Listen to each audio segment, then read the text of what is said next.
Today we got Thor, the God of Thunder, taking on He-Man, the most powerful man in the universe.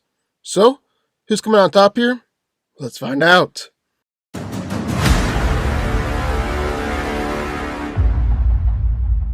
Thor is the Asgardian God of Thunder, the son of Odin, the Allfather of Asgard, and the Elder Earth goddess Gaia.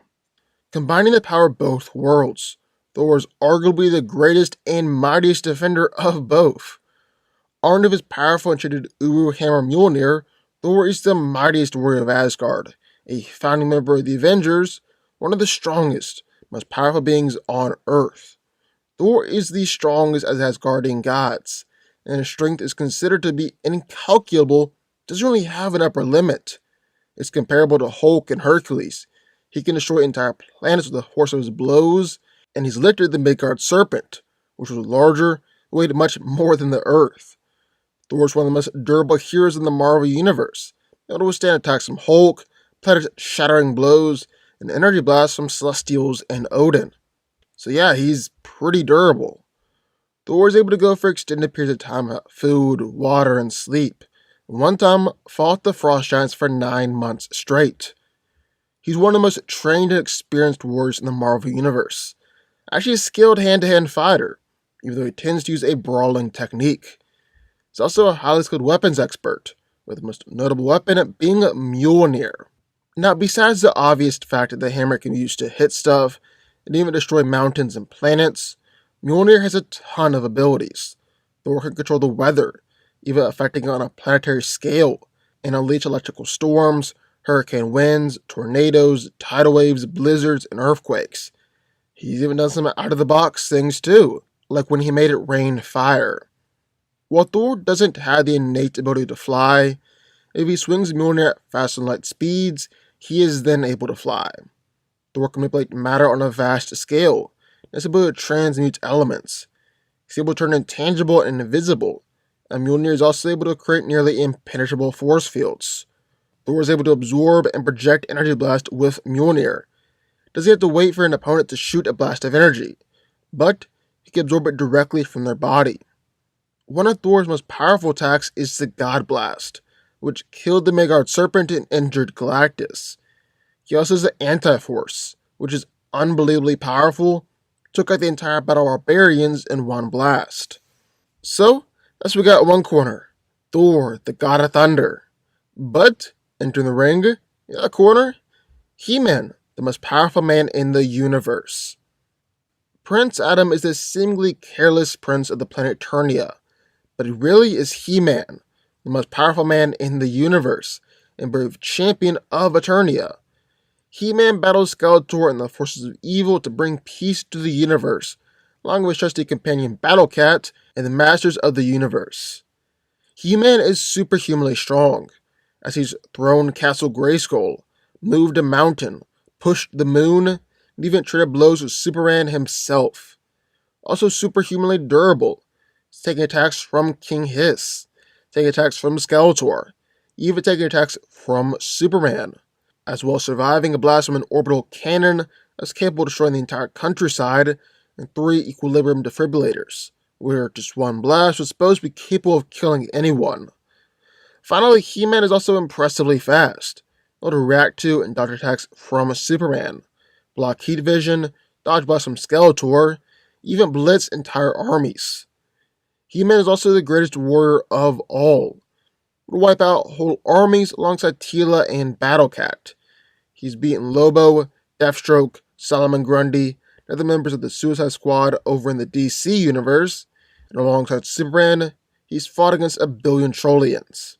That He-Man has also got the Sword of Power, which his primary weapon actually grants Adam his powers and abilities.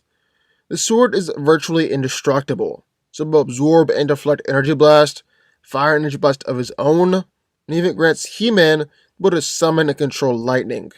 So, who wins? Well, let's break it down. So Thor is one of the most powerful heroes in the Marvel Universe, the Norse God of Thunder, a man who's capable of taking on just about anyone. But today, we're going up against a man among men, He-Man, the most powerful man in the universe. He's capable of fighting against Superman, but how will he do squaring off against Thor? Well, today that's what we're going to find out. And first things first, take a look at their strength and power. Well, Thor is easily one of the strongest heroes in the Marvel Universe. No question about it. He's strong to bench press small planets. He's held a moon together. He's arm wrestled against Hercules during the force to throw the planet out of orbit. Managed to pull the Midgard serpent off of the Earth, who is strong enough to destroy the Earth by literally crushing it. He's overwhelmed the force of the World Engine, which is moving 9 planets. He's withstood the weight of 20 planets. His punches have enough power behind them to demolish worlds, and he's thrown an undead Asgardian into outer space, tossed another enemy literally out of the solar system. And then he has Mjolnir by his side. He said before that he's used Mjolnir to shatter several moons.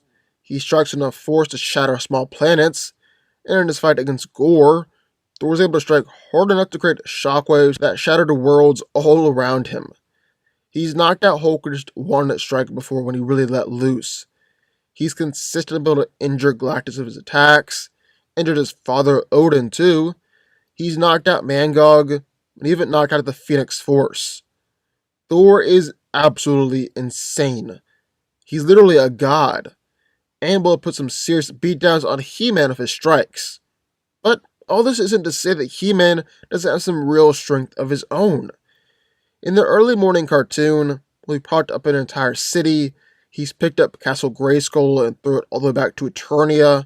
He's moved a mountain, and when He-Man observed that the moon controls the tide, Adam simply flew up there, stood on the tip of a Wind Raider, and pushed the moon away in order to lower the tide.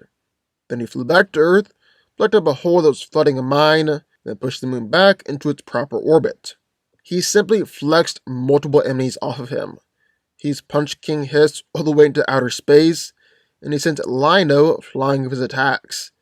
He-Man has even fought against multiple Superman before, sending Injustice Superman flying for an attack, kicking a magical clone of Superman hard enough to leave his footprint in his chest, and even killed that magical Superman clone. He-Man has also broken apart the Power Sword, which is the same sword that channels the power of Grayskull and withstood everything from Skeletor to Hordak Prime. So Thor is stronger, he just got more impressive feats, but He-Man is definitely no slouch. No slouch at all. So then what about durability? Well, Thor has taken a punch from Death-Seated Sentry, which could be felt all the way across the planet. He's taken beatings from Thanos, from 8th Day Juggernaut, and from Odin in the Destroyer armor. He's even survived the pressure of 20 different planets pressing down around him. He's endured a planet-destroying blast from Thanos, taking the full force of the Cobalt Cannon, which is enough energy to make a much larger explosion than the Earth, and taking a beam from the Destroyer that was hot enough to melt the planet. He's even survived a supernova before. Wolverine has trouble cutting Thor. He's taking attacks from an enraged Black Bolt, and Presence's radiation, which instantly kills a team of Avengers, doesn't even hurt Thor. Thor definitely knows how to take a punch. And yet Thor does end up getting stabbed with Adam's sword, but well, he's kept on fighting after getting impaled.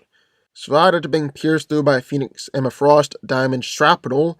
He survived being impaled all over by Gore, and kept on fighting after Malekith turned his liver into broken glass. Didn't even slow him down. So yeah, Thor is incredibly tough. But then again, so is He-Man. He's been sent flying by Injustice Superman, it was just fine, been blasted by Superman's heat vision, and instantly healed, and has simply shrugged off blasts and attacks from Skeletor, Mum-Ra, and King Hiss. He's taken blasts from disintegration guns, walked off explosions, so I had to blast him an orbital cannon that was capable of destroying the entire countryside, and 3 equilibrium defibrillators, where just one blast was supposed to be capable of killing anyone. He-Man also has a healing factor, having his throat slit and being fine only moments later, and healed from Mum-Ra stabbing him in the chest. Then, finally, what do you talk about speed?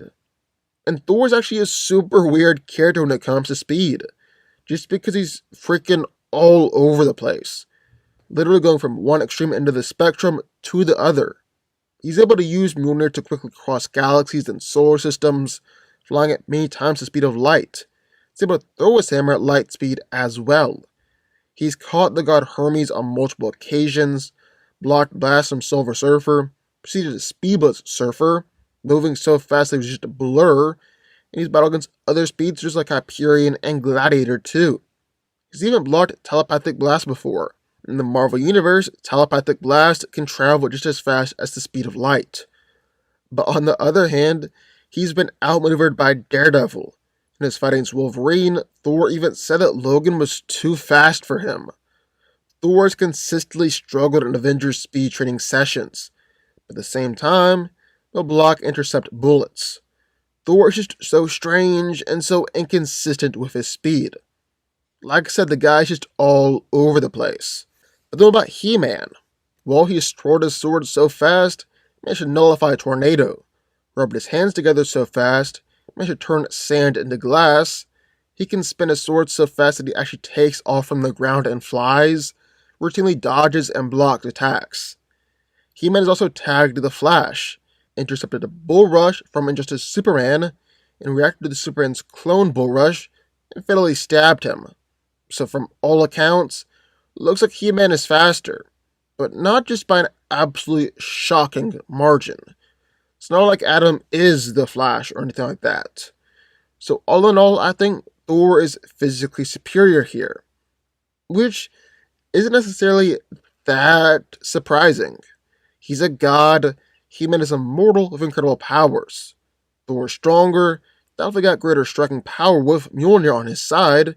He's more durable, and He-Man is faster. But what are their other powers and abilities? Well, He-Man is the better fighter here. He's the greatest warrior of all. Will wipe out whole armies alongside Teela and Battle Cat. He's beaten Lobo, Deathstroke, Solomon Grundy, and the members of the Suicide Squad over in the DC universe. Alongside Superman, he's fought against a billion Trollians. Then He-Man has also got the Sword of Power, which is his primary weapon and actually grants Adam his powers and abilities. The sword is virtually indestructible. It's able to absorb and deflect energy blast, fire energy blast of its own, and even grants He-Man the ability to summon and control lightning. But Thor's got Mjolnir, one of the mightiest weapons in all of comics. He's able to injure Mangog with an energy beam, send out a blast and send an enemy flying from the Earth to the center of the sun, absorb and redirect enough energy to ignite a star and a planet-destroying blast from Thanos. He's able to open up portals and teleport himself and others wherever he wants, even banishing enemies to other dimensions.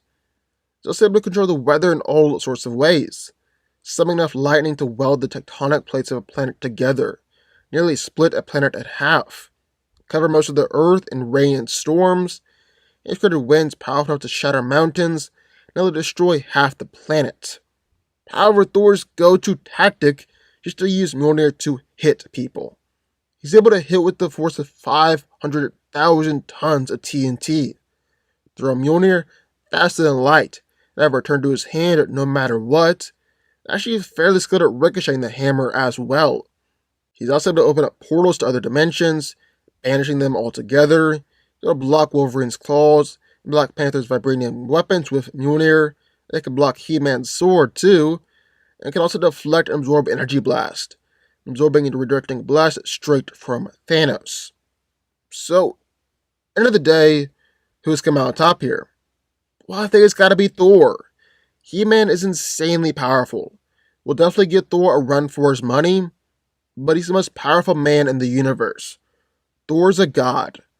He's consistently proven that he's stronger, he's proven he's more durable, has more power and versatility, and while He-Man has battled against Superman, he's either been a clone of Superman, alternate versions of Clark, and the normal Cal is already vulnerable to magic. Thor isn't. So yeah, I think the God of Thunder is coming out on top here, even though it would be an absolutely incredible fight. Thor wins. But what do y'all think? I would love to hear your thoughts. Sign off in the comments down below. Also be sure to hit the like button, subscribe button, turn notifications with the DanCo army, and I will see you next time.